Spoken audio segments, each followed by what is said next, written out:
Welcome to the Daily Coffee Pro by Map It Forward. My name is Anne Cooper. I'm a coffee roasting consultant, trainer and roaster based in Melbourne, Australia. And I've been given the amazing opportunity to take over the series while Lee is at Coffee Fest in New York. Now, this is the last in a series of 5 videos, and in case you missed the first few videos, the first one was just an introduction of myself, my career so far, and also an introduction to the main topic for this series, and that's something I like to call Beyond the Cooling Tray. Pretty much everything that we're focusing on besides the actual physical roasting task process itself. How do we know we're doing okay? Are we on the right track? But basically, are we setting ourselves up for success every time we step up to the roaster? So we started by looking at getting to know our machine, and then knowing our green, and then knowing our flavors. So we're going to finish the series by getting to know our data. Now, we've all heard the saying, data is knowledge, knowledge is power. And you really can't get much clearer than that, especially in the world of roasting. Now, there is the wrong and the right kinds of data that we should be collecting while we're roasting. And it is really important in general anyway, in any way, form whatsoever, that we're giving ourselves a chance to write down as much information as possible so we can support ourselves and really quantify what it is that we're sensing while we're roasting. So look, some roasters do unfortunately write down the wrong information, like they're definitely going through the motions of writing things down. But the most common thing I see in my consulting and training is seeing just the wrong kind of data being collected. So I would definitely want to try and offer some good practical tips and tricks on what is the right kind of data that we should be focusing on to allow ourselves to be successful every time when we're roasting.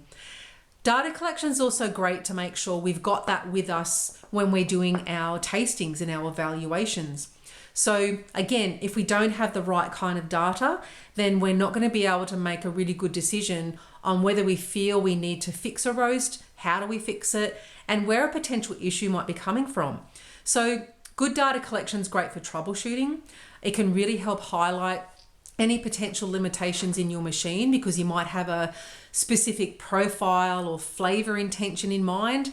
And if you find that your machine just can't deliver that profile for you, then great, you can tick that box and know where to start directing your attention in terms of trying to fix something to help you achieve what you want to achieve in the cup.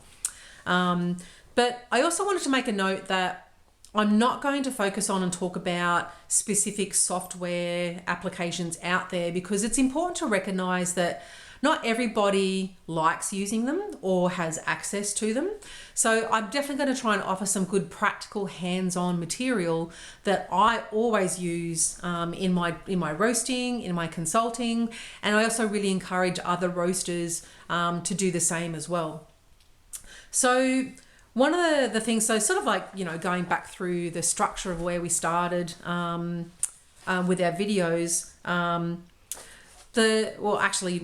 should probably start with knowing our green. So in terms of the kind of data I would use to help support me with my green side of things is definitely using the CQI and the SCA classification forms.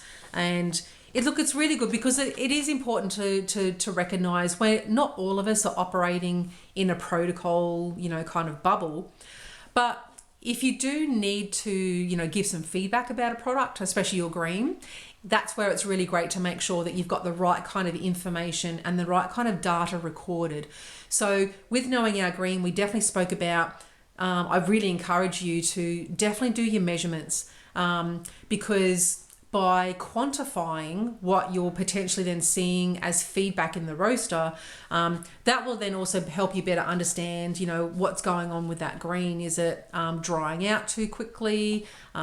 Did you just not think about the roasting approach appropriately because you didn't recognize the properties in the green? And the most common thing I see with roasters is if they're having trouble roasting a coffee, it's because they haven't done their measurements. And so they're like, you know, really scratching their head, trying to work out what to do. But you can alleviate all of that stress by doing your measurements.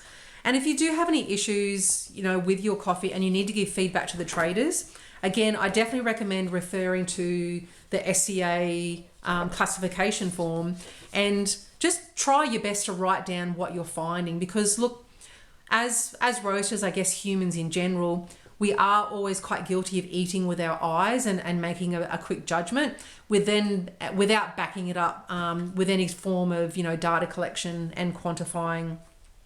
Another thing I like to do, and it's also good to remember, especially if you're an owner-operator and you've been operating on your own for a while and you need to seriously consider about employing another person, again, the value in documenting as much as possible. You will thank yourself that you have written down as much as possible. And definitely things like, I will always write down my measurement protocol and my techniques, like how do I do a density measurement? How do I do a moisture reading? How do I calculate certain things in my roast profile?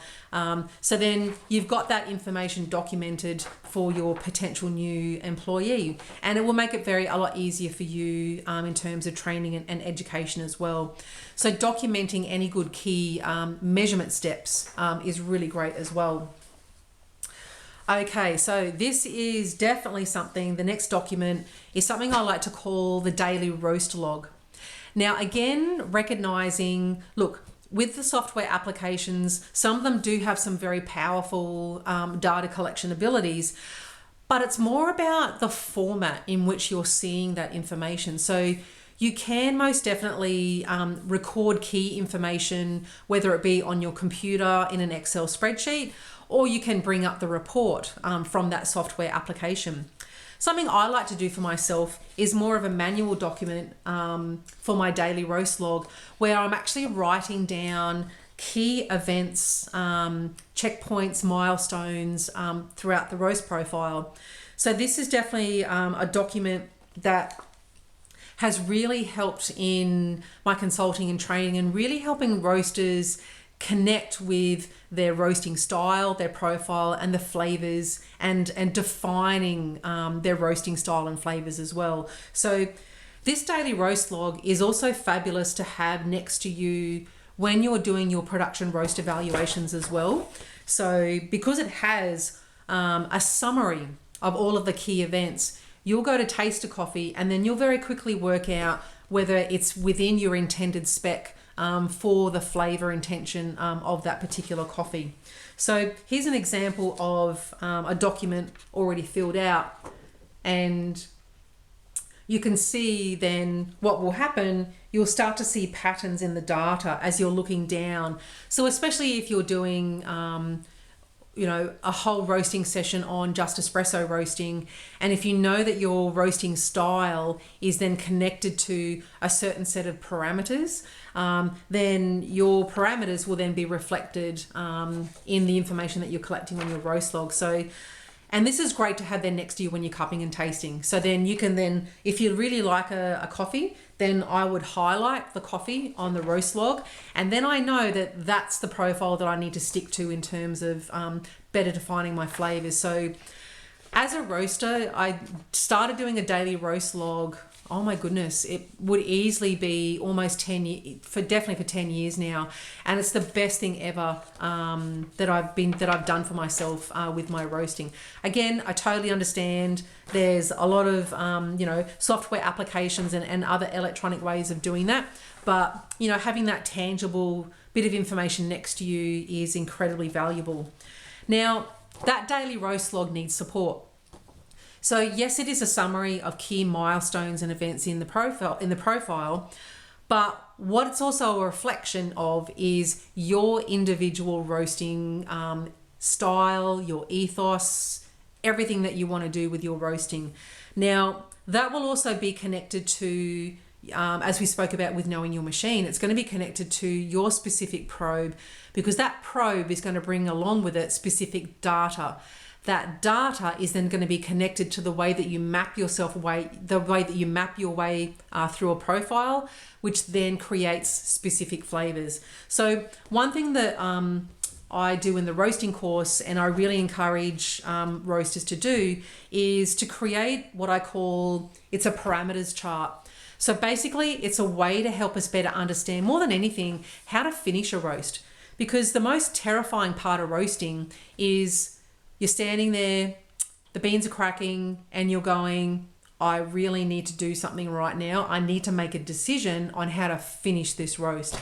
And it's quite terrifying if you don't know what to look at, what to sense. You can use your sensory, yes, 100%, but having that backup and quantification from your data can really solidify and help you make a very positive endpoint decision on how to finish that roast.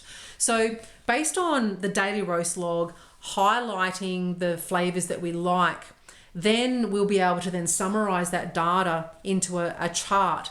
So then you can better differentiate between a sample roast, a filter roast, and an espresso roast.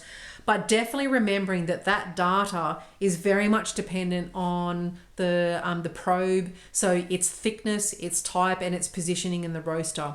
So yeah, creating a parameters chart for yourself is really, really fabulous in terms of defining your final flavors.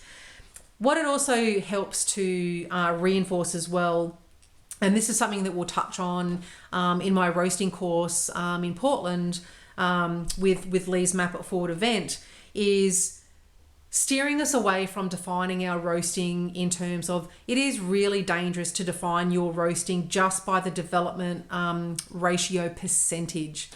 So we've got to really understand that ratio percentage is just a snapshot of one section, one part of the profile. It's not defining how you got there, the entire profile. So that development ratio percentage, it needs support from other data points, and those data points are coming from your probe. So that's definitely the kind of things we'll touch on in the roasting course. And then of course, doing your production evaluations. So I'm quite passionate in helping roasters understand, again, coming back to knowing your flavors, in terms of, you need to go into your production roast evaluations with an expectation of what the coffee should taste like. So you've got a specific product, you've created it, for a market, so it has an intended end flavor. So you need to go into that tasting knowing what to look for, and you need to support yourself with good data and documents so you can then record what you're interpreting and tasting in that evaluation. Now, the biggest mistake I've seen in, I guess you could say, like data collection with production roast evaluation in roasting, is roasters scoring their production roasts. Now, unfortunately, by using the quality score that's connected to the SCA 80-point cupping form, unfortunately, that's not the best way to be evaluating your production roasts, because production roasting evaluation is all about assessing the levels of intensity that should be present in the cup. How have we, as roasters, influenced a specific intensity of a specific quality that we want to find in the cup? So if you're roasting for espresso, for example, I would go into an evaluation expecting the intensity, for example, for acidity to be in the low to medium range. And then for all of the other qualities in terms of whether it's body, sweetness, flavor, aftertaste, balance, all of those, really sugar brown and yummy elements to be more in the medium to high intensity range. And then depending on whether it's, a specific origin, are you roasting for milk-based? Are you roasting for single origin espresso?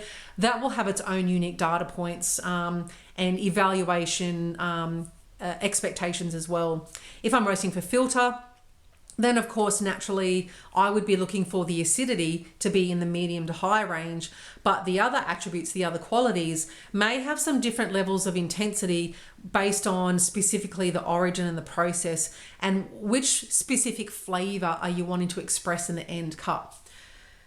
Sounds intense, doesn't it? But really, more than anything, I really want to encourage roasters, please stop scoring your production evaluation roasts particularly using the SCA and the CQI 80-point grading cupping form, because we're actually degrading the quality and the value of that cupping form. It's not allowing us to properly connect with what it was created for. And it was created for purchasing and character evaluation, of greens. So we can then assign, some quality and then a price to that coffee.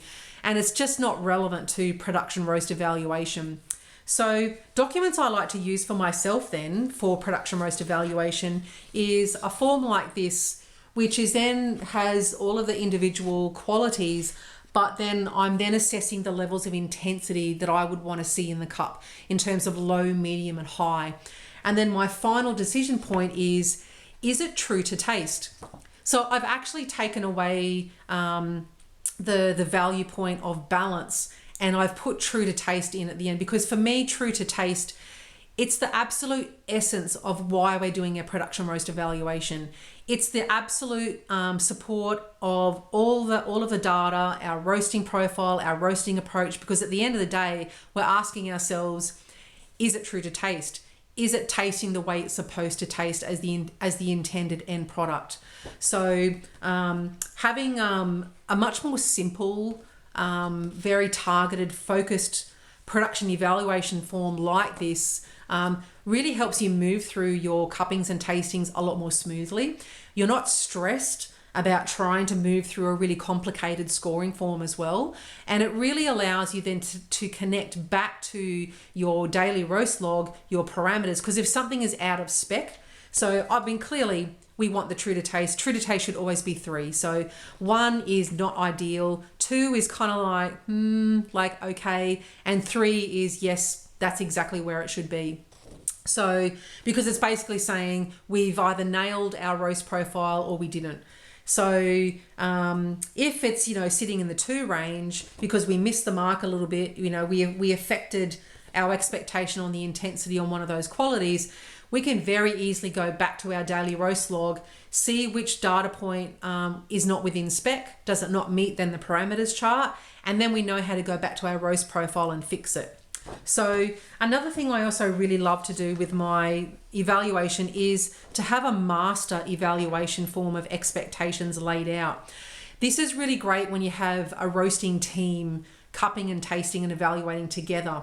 And if you have a master evaluation form in place, so when you come to the end of the evaluation and the tasting and you start discussing the results, if you have someone that's a little bit out of spec with their evaluation, you can help show them the master evaluation so they can keep on improving and better learning how to, they might be having trouble assessing acidity, or they might be having trouble assessing body, and they've just gone completely in the opposite direction to everybody else in their assessment. So having a master evaluation form of your products and the intended expected flavors is fabulous in definitely those roasting team environments, but look in general for all production roast evaluations. So you'll see, again, this is an example of me just filling one out manually so you can see what it would look like. It's very easy to use, and it allows you to focus on your tasting and your evaluation. You're not so stressed about, again, filling out a form that's too intense and really, really scary, and you're not so nervous about adding up scores and getting it wrong and all that kind of stuff. So really allows you to focus on that. And finally, the main thing that we'll be focusing on again in the event, the Map It Forward event in Expo in Portland, is the roast profile information in terms of data collection. So one key document that we will be referring to is the anatomy of a roast profile, and we're also going to be calling it anatomy of a roast curve. So this data is something that I created in terms of helping roasters really understand where in the roast profile specific flavors are coming from. And then if they change the timing of certain key events in the roast profile, then they will better understand why the flavors are where they're supposed to be. But this anatomy of a roast profile and curve document is definitely something that we will go into a lot more depth at the event in Expo. And then some other supporting documents that I will also refer to. It's just things like with heat transfer, how do we move our way through a roast in terms of heat application, and definitely, of course, bearing in mind specific systems and their needs, and of course, different probes and the data that comes along with that. So with all of that, we can really see with this, this topic of beyond the cooling tray, there's a lot of information that we need to support ourselves with before we even step up to the roaster. So every time we roast, there's always a really solid checkpoint of things that we need to remember. So especially in terms of knowing our machine, knowing our green, and then knowing the flavors, and then knowing the right kind of data that we want to collect, because all of that put together is what we're doing every time we roast. And it is a great way to set ourselves up for success every time when we're roasting. So thanks for listening. I really hope you enjoyed the series of videos. And again, I really want to recognize, I totally understand not everything. There was not a chance to touch on everything. This was just an opportunity just to throw out some tips and tricks, a way for you to get to know me a little bit better. And I really hope that if you were one of those people watching the videos and you kept on going, yeah, but what about? Yeah, but what about? And oh, you didn't talk about this and you didn't talk about that. I really hope that you get the opportunity to come and join us at the event in Portland. So 22nd, 23rd of April. It's a fabulous Map It Forward event. So you can find more information at mapitforward.org/events. And I'm most definitely sure that you will see it also on social media, where Lee will actively be posting up links to the event. I'll be doing my course on the 22nd of April, and I'll be focusing very specifically on analysing roast curves and then the roast profile data. And then, as you saw, all that information I was flashing up, we will go into that in a lot more depth, and very passionate about making sure there will be lots of specific examples for you to taste, and then connect that tasting back to actual specific data and the kind of information that you can take back to your roasters and start applying straight away. So yeah, looking forward to seeing you all. If you want to learn a little bit more about myself even more, you can find me on Instagram. I'm Roasterous Coops. And on my website, I'm eqmr.com.au, and I've got lots of really great information, lots of really great articles. So if you go to the articles page, I've got heaps of great information that I've written on there. If you really like the t-shirts that I've been wearing, I've also got an I Love Coffee Teas site or page, and all of the profits go to Coffee Kids. So it's something that I've been really quite passionate about supporting for quite some time. So it'd be really cool if you like the t-shirts, hop onto the page and grab a t-shirt. And again, thanks for listening, and I look forward to seeing you all in Portland.